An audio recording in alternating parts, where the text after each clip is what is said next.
So, Will Akin, Yeah. I'm the sheriff of Clay County, Missouri. But the very first CIT course that I attended was in 2005, and that was in Phoenix, Arizona. And I tell you, that was a game changer for me. I'd only been a cop for 2 years, but everything that I thought I knew about law enforcement had changed during that week of training. And so I think that there is this element of where just us as the general public has to help demystify sort of what they think might happen if they call for help. And so I just want to say thank you for allowing me the opportunity to tell my kids that we are safe here last time, that people aren't. I am the first person in at least 68 years I love this. to run for the office of sheriff unopposed. Woo! We have a public relations unit, we have a drone unit, we have canine traffic. I mean, there's so many things that we have at the sheriff's office. Tell us about Lola. So Lola is our, for the lack of trying to use big words to explain what she is our emotional support dog. Yeah. But she is much more than an emotional support dog. I feel, again, as a law enforcement leader, that it is up to us to set the example for law enforcement across the board. And I'm talking about all, we'll say 750,000 of us, from local to federal. Yeah. Because we are constantly exposed to traumatic incidents, sometimes on a daily basis. Well, she offered me, because I was talking, and she's like, you'd be a great candidate for neurofeedback therapy. I'm like, no, I'm good. I'm good. Really, just believe me, I'm good. Which, that's like a clear indicator that, yeah, you really probably should go, talk with someone.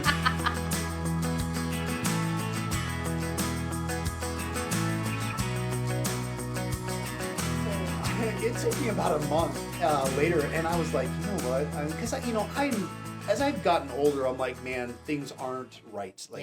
Like something's not right, Yeah, and I think you can feel it. Yeah. So I reached out to her and I said, hey, do you still have an opening for neurofeedback therapy? And she just replied with yes.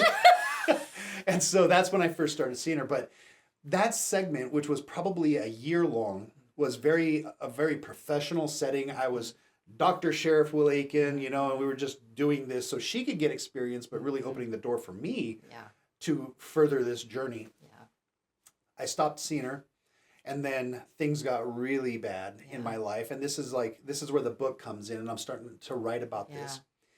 Well, I went back to see her because even my wife said, you need to go back and see your therapist. And I was like, okay. So I went back, and she goes, hey, Will, how's it going? Tell me what's been going on. And I said, her name is Joy, and I don't think she'd have a problem with me in naming her, because I just think the world of her. But she goes, tell me what's going on. And I just said, Joy, I can't be Dr. Sheriff Will Akin.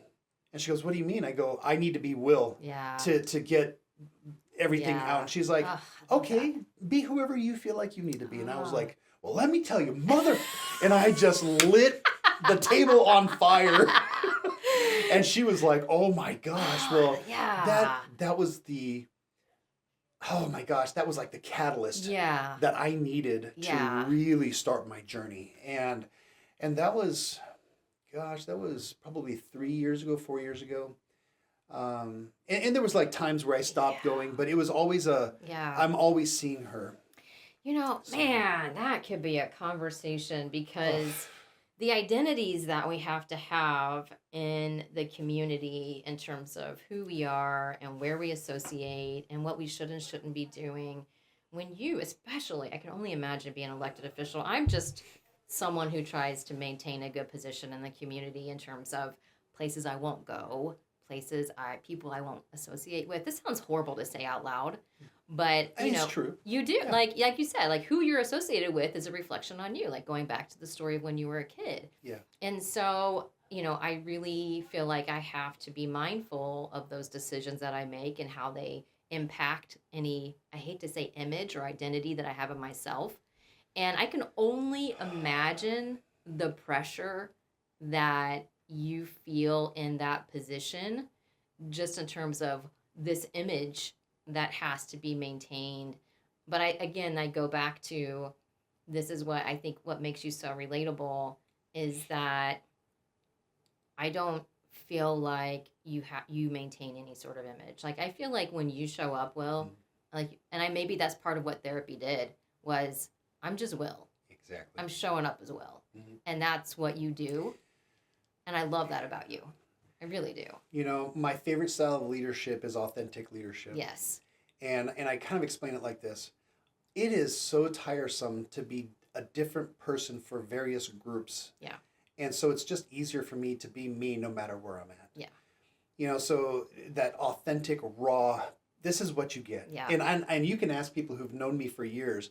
I am the same person Yeah. today as I was 12 years ago when we met, right? Absolutely. And, you know, but the image, like, you know what, oh my gosh, there's such a stigma in law enforcement about mental health and wellness that when I started, you know, really getting on this journey, I was like, oh my gosh, what are people going to think of me?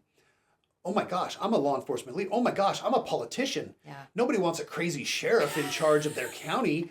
So, you know, all these things are going through my mind. But as I've progressed, I'm like, whoa, pump the brakes. Yeah. Like, this is actually a real problem. Yeah. You know, when you think about law enforcement and the exposure to trauma or even vicarious trauma, that affects them. At some point, they're going to reach their breaking point, and then what's going to happen? So I think it's imperative for law enforcement leadership to say, enough with the stigma. We have to start taking care of ourselves, our people. Yeah. That's two different things. Taking care of ourselves and taking care of our people. Oh, that is like, it's easy to take care of our other people because, it's like, oh, I expect you to do this. Yeah. But then when the coins turn around, that when you're looking in a mirror, you're like, oh, wait. What are you doing to take care of yourself? That's another story. In the words of Taylor Swift, I'm the problem, it's me, as you're looking in the mirror.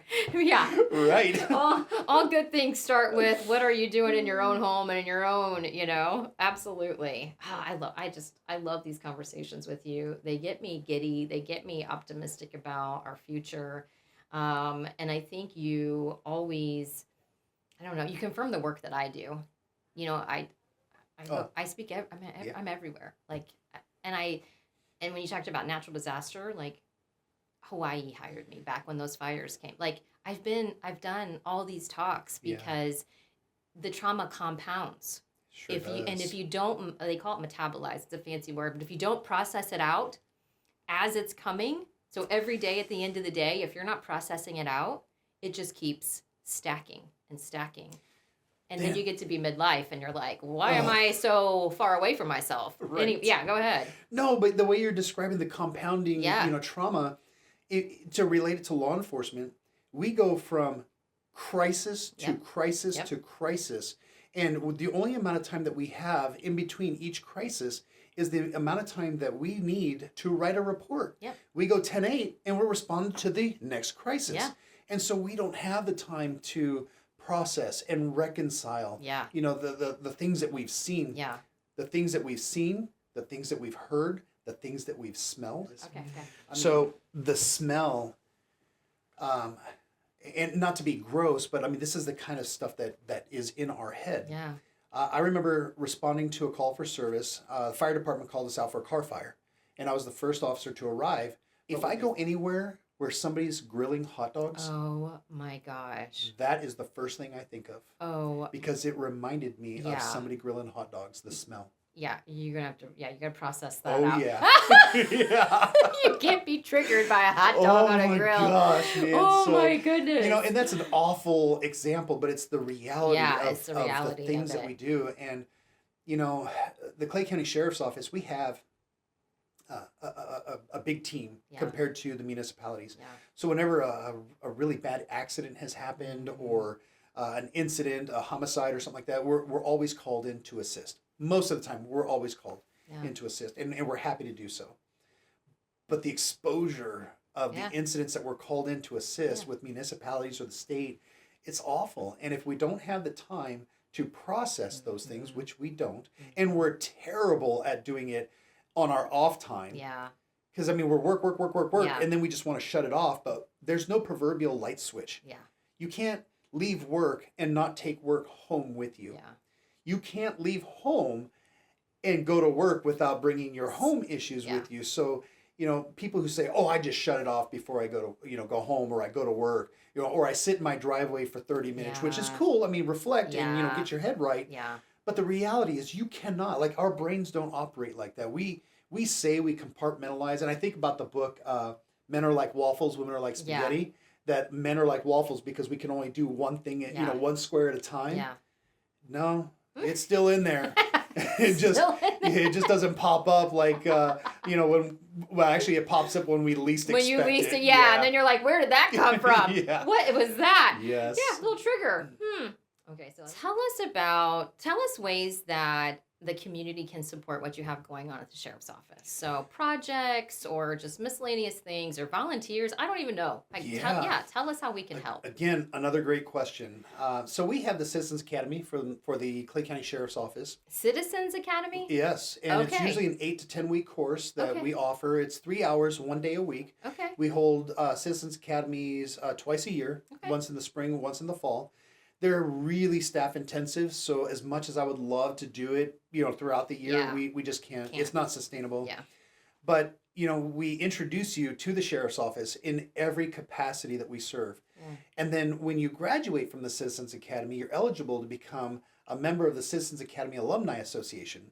And that is our volunteer base. They're the ones who help us with when anything comes up, any kind of community event or employee appreciation banquets. They're the ones who do all that. Wow. And they are also a nonprofit organization, so they can collect contributions that goes towards supporting the sheriff's office. Okay.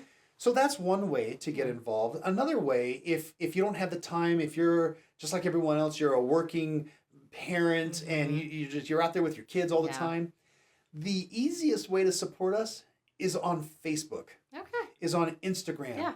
Because let's face it, there are people out there who have a really disliking to law enforcement. And we try to do the best that we can to put ourselves out in front of the community and try to be as transparent as possible. Like, we will never be 100% transparent. And the reason for this, investigations. I mean, we have to maintain the integrity of stuff that we do. Yeah. But, there are people who start beating us up on Facebook.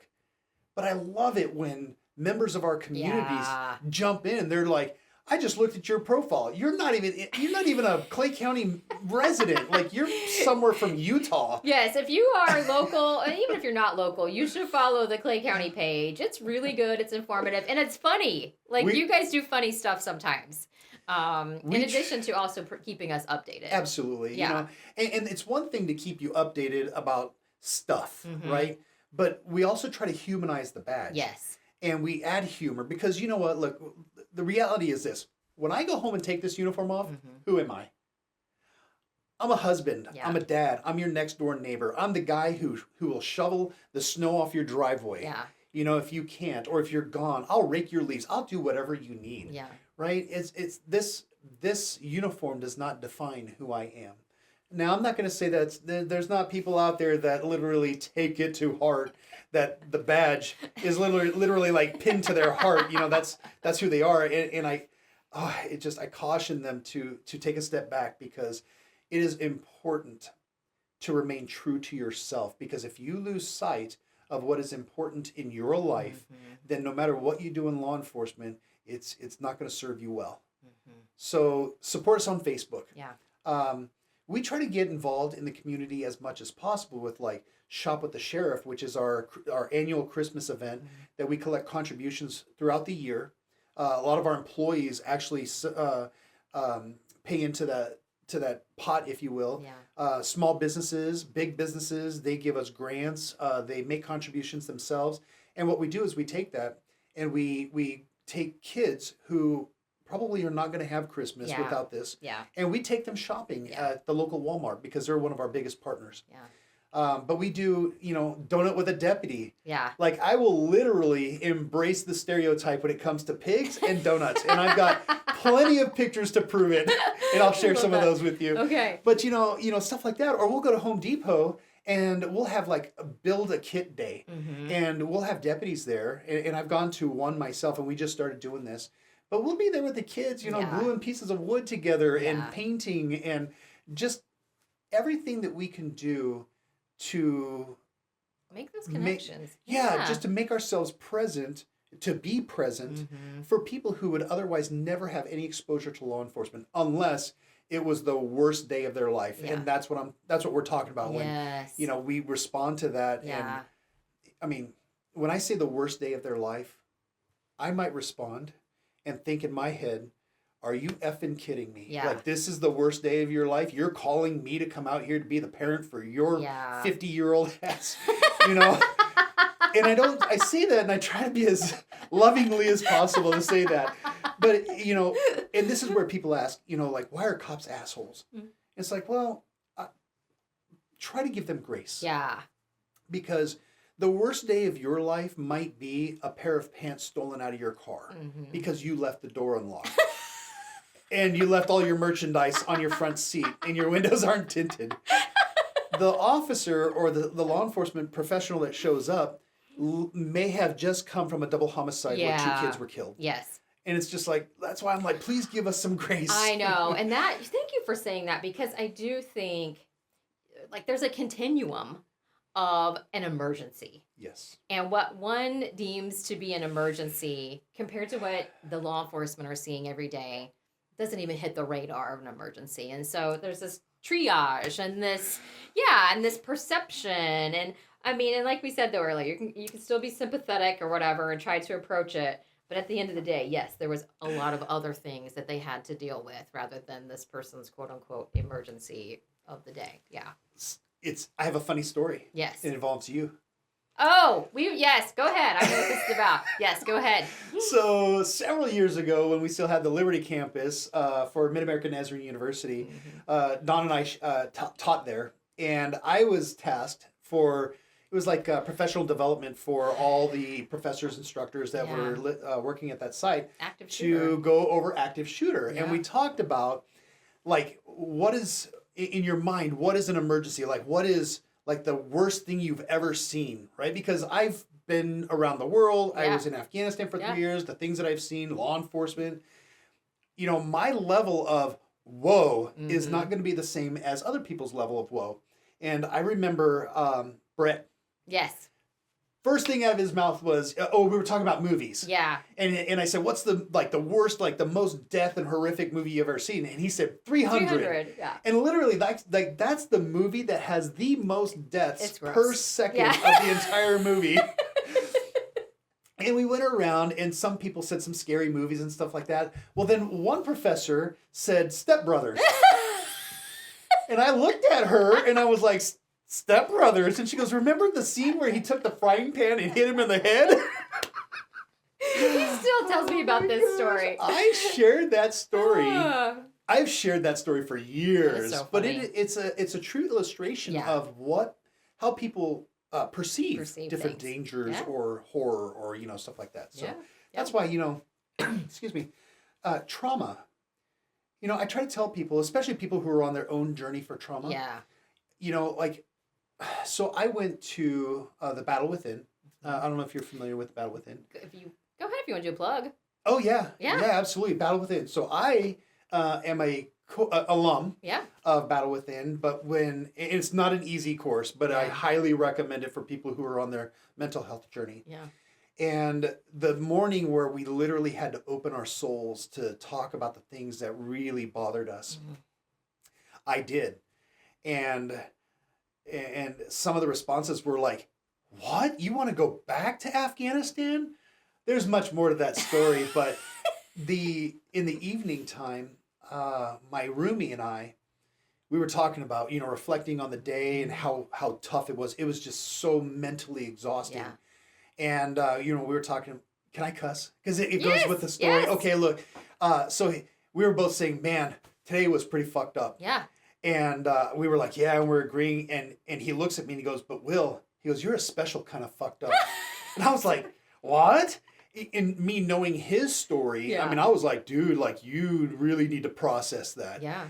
And he's like, but he goes, yeah, we're all fucked up. He's like, but no one has the experience that you have, like the things that you've done. And he goes, I love you, brother. Aww. He goes, I'm glad you're here. Yeah. And I was just like, oh, man. But in my mind, I tell people, hey, your trauma, don't downplay your trauma because that's trauma for you. For you. Absolutely. My trauma is for me, but we can still be on this journey together and support each other. Yeah, I think sometimes people will think, oh my gosh, my stuff is not as bad as their stuff, but you still have to deal with your stuff. Absolutely. Yeah, and it's real to you. And you need to process it out. You need to make sure that you are at your best self and dealing with it. That's another reason why I support, mental health. And even on my LinkedIn page, I say mental health and wellness advocate. Yeah. Because regardless of what industry you're in, you have to be the best version of yourself in order to be the best employee, to be the best coworker, to be the best spouse, husband, wife, or significant other. Because if you're not, then you're really causing a whole lot of problems.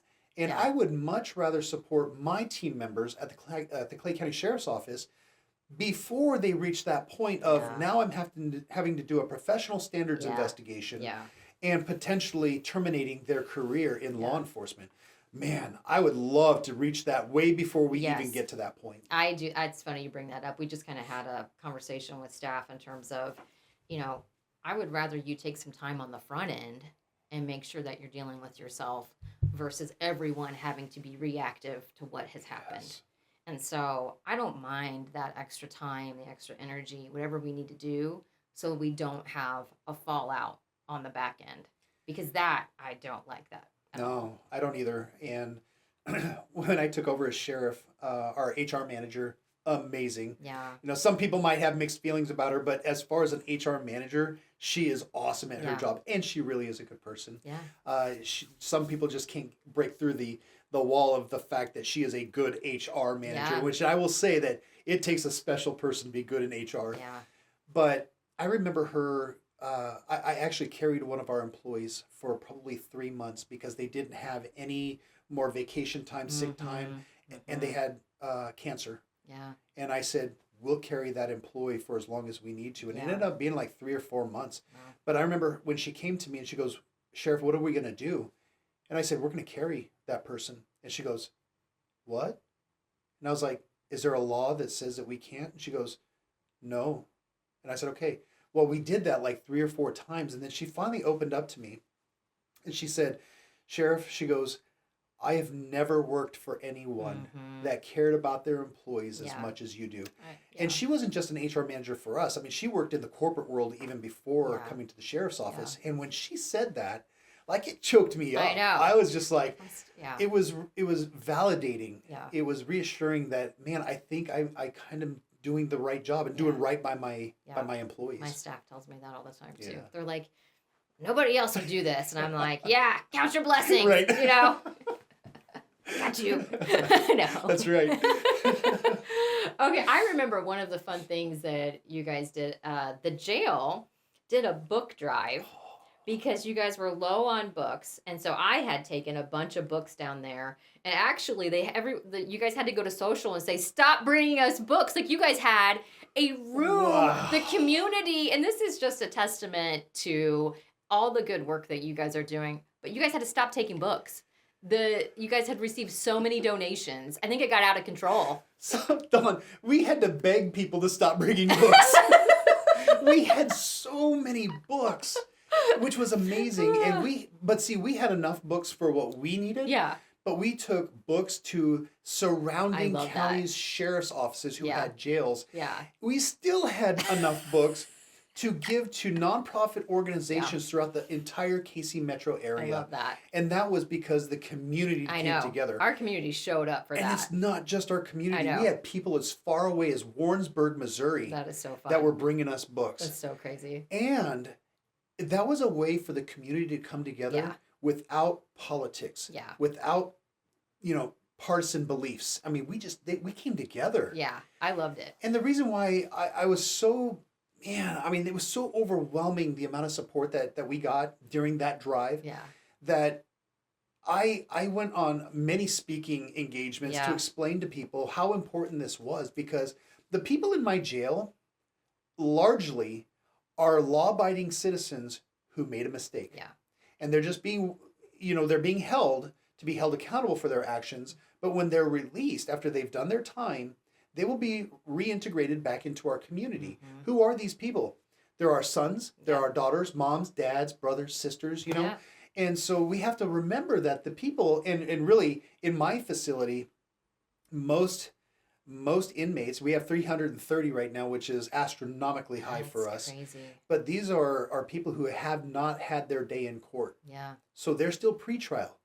Pretrial inmates have not had their day in court to be found guilty. So that innocent until proven guilty. Yeah. Now, there are people who we know that will never see the light of day Yes. in our community again, right? But that is a small percentage. The rest of them are in there because they made a mistake. They got into a fight with someone.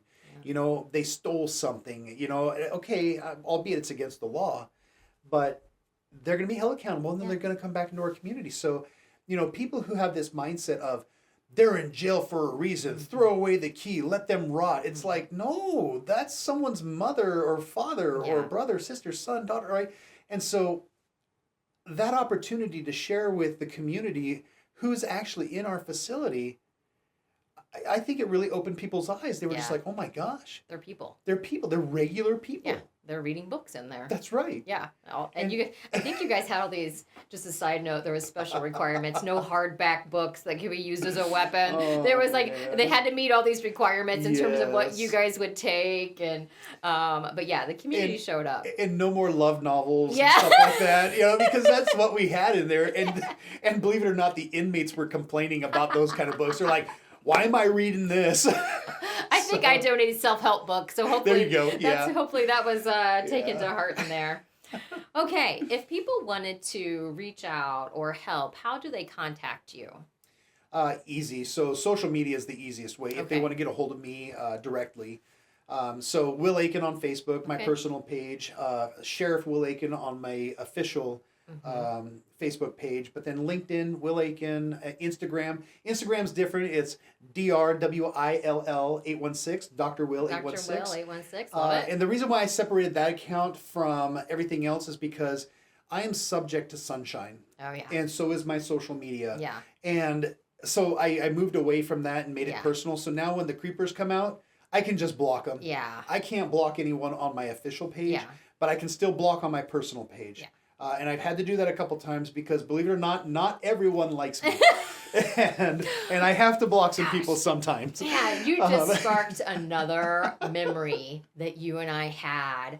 We were at the same, it was a retirement party for a Clay County person.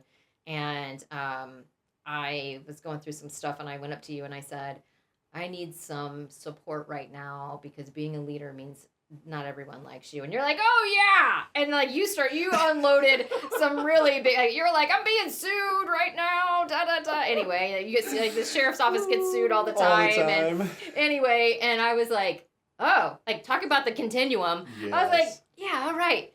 My situation is really not that bad, but it's nice as for me, you know, I'm a leader in the community, if you will, but I'm not a leader in your capacity. And so it's nice when I can share the hardships of being a leader, and we could have those conversations because you're right, not everybody likes you, and people make assumptions about you, and people will say things that are just simply not true. And they're not. Oftentimes they're lies, yes. you know, or it's perceptions, twisted or it's perception of, you know, what they heard, what they three think, people or what away. they thought. Yeah. And so I definitely can understand and respect and appreciate, and yours is like 10 times worse than mine. Know, but I ask people to give us grace. Yeah. I also give those people grace. Yeah. You know, because I don't know what's going on in their life. I don't know what it is that they're spending so much time and energy on hating on me. But I will say that whatever it is, like I still pray for them. Yeah. I still think about them. Yeah. Because I tell you, it's really easy as a secondary emotion to be angry about whatever. Yeah. But when you really, and you know, I think of the iceberg, right? Yeah. And anger is at the tip of the iceberg, and that's the only thing you see. But then underneath, you see all the guilt and shame and embarrassment and like all these key words about how people really feel, but they don't know how to explain it or describe it. So it's just an outward burst of anger, and it's taking it out on people, especially on social media or where there's no ramifications of in-person talking smack and then getting smacked, you know? Oh my gosh. But so I give them grace too. Yeah. But you know, it's it's just they're out there. Yeah, I know. We have to manage them. Roll with it. Roll with the That's resistance. Right. Roll with it all. Absolutely. Yeah. But go ahead. Yeah, I was gonna say, and you know, but that also adds to resilience. Yeah. You know, and if I can deal with those types of situations as diplomatic as I can possibly be, Yeah. then it really builds confidence in my ability to have hard conversations Yeah. with people. And at the end of the conversation, instead of being emotional about it, it's just we can agree to disagree. And I respect your opinion. You know, my opinion is mine, yours is yours. But I have also gained a tremendous amount of respect from people who, because I've had a conversation with them, their mindset and their belief is actually changing. Yeah. That, man, I guess not all cops are assholes. I love that. Well, and that's one of the things that honestly I try to emulate from you is you're just like open about everything in the sense of, you know, what you can be. And you just approach people. Like it's very factual, non-emotional. You know, even if they don't like what you say or vice versa, you just are just transparent about where you're at, what you can do, what you can't do, and then you move on. That's it. And that's just your and I always think about that and I try to emulate that. And it's tough for me because I get emotionally hijacked sometimes. I'm a little passionate about things. Look, I would be lying to say that I wasn't passionate. And there are times where I will literally type out pages of a Facebook post only to delete the whole thing. That's good. I like that. Yes. Yeah. So there are times when I kind of get worked up, but by and large, I'm just like, man, okay, water off a duck's back. Yeah. I've got bigger things that I have to worry about. And you really do. Yeah. And you're really good at sorting through like what's an A level priority, what's a D level priority. And I feel like that's something that I'm always trying to teach my staff about too, because I call it noise. And I'm like, you're getting caught up in the noise. Like we've got a policy here, we've got a process here. Just follow the policy, follow the process. Don't get caught up in all the noise that's going around because there's always going to be noise. Yes. And it's easy to get sidetracked off of that noise. And then you lose track of where you are or what you were doing and time is such a precious thing. Yeah. And when you get sidetracked, and we oftentimes see this on social media, the amount of energy people put into whatever's got them fired up, and right now it's politics, right? And I read people's posts, and I'm just like, I kind of feel sorry for them, you know, and really on both sides of the fence. And I'm just tough. Like, you spend a tremendous amount of energy posting something that you literally will not change anyone's mind, but only cause more fervor. Is that the right word? More anger, you know, and fear, just perpetuating it. Yeah. And I mean, fear without action is nothing. I mean, and so focusing on what you can control. I mean, that's what I tell everyone to do. And that's what just focusing on what you can control in your life, and then doing that. Yep, it's super easy. Before I forget, I want to say sheriffclayco.com. That's our website. Okay. And I mean, there's a tremendous amount of information on there. We try to post. We do post all of our community events on our community calendar. And all of our employment opportunities are also on there. So we have made it exceptionally easy to apply with the Clay County Sheriff's Office. I love that. We don't bypass all the steps that we have to by law to complete, but it is literally some demographic information, answer some yes/no questions, submit. We get that interest card, and then we reach out to you, and then we tell you more information, either a recruiter or HR, and then we will bring you in for an interview. If you pass the interview and your background is good, we will literally give you the opportunity right there at that interview. Woo! And so, I mean, it really takes 30 minutes to hire someone. I love that. And which is a far cry from the 8-9 months that it took me to get in law enforcement. Wow. So great work. sheriffclayco.com. Perfect. And on our official social media, it's at Sheriff Clayco. Okay. And even if you're not local, just follow it. Absolutely. It's good stuff. Yeah. It's really good stuff. So we do what's called a shameless do-gooder shout-out. It's just people who are doing good things in the community. So today we are going to give a shout-out to the whole Clay County Sheriff's Office. Woo! For being an amazing group of certified shameless do-gooders. So the world is a better place with all of you in it, and we are grateful for that. Thank you for keeping our community safe and keeping everyone informed.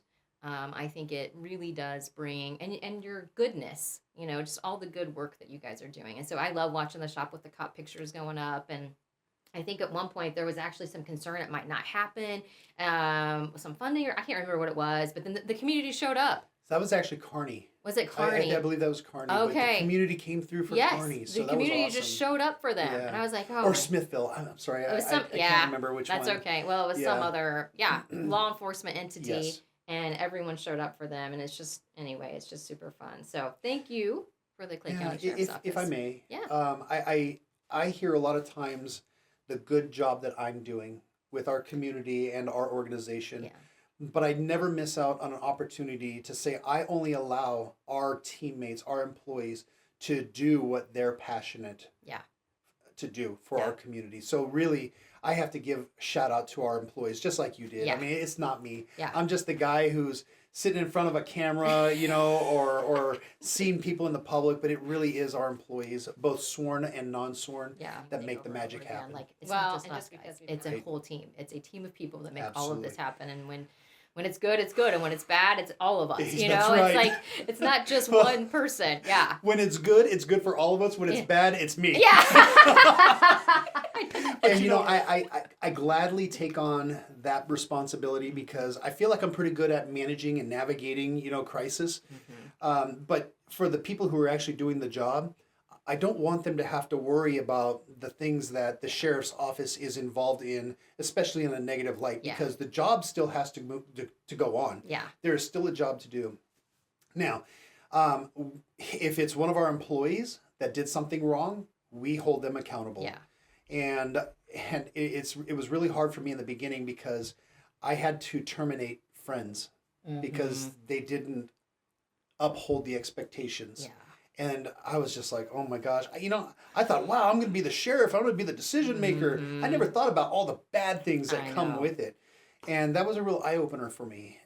But in our organization, you don't lie, you don't discriminate. Yeah. Those are the two sure things that will get you fired. That's an ethical leader. That's right. Right? Yeah. Well, and that's partly what we talked about in terms of just leadership. Whenever I was talking to you about, being a leader and the challenges, I remember you sharing some of those hard decisions that you had to make as a leader. And I was like, gosh, so it's tough. It's really tough sometimes. But it's what we have to do for the good of the whole or for the mission or what we believe to be true and right. And it does mean making tough decisions like that. So we are going to wrap this up. Oh my gosh, we could do this all day. No, I think with you and I, we could easily do 5 hours. 5 hours. We could do this all day. So I hate wrapping it up, but we have to go do our jobs and be leaders. Yes. So the Helping Humankind podcast is brought to you by M.A.R.C.H Inc. Ta-da! M.A.R.C.H is an acronym for Mediation Achieving Results for Children, and we provide families in Missouri with free supervised visitation, mediation, and legal services when they have an active child support services case. To learn more or apply for services with M.A.R.C.H, visit marchmediation.org. Thanks for tuning in with us. Each new episode drops the third Thursday of the month. Until then, keep on doing good. Thanks so much for having me on the show.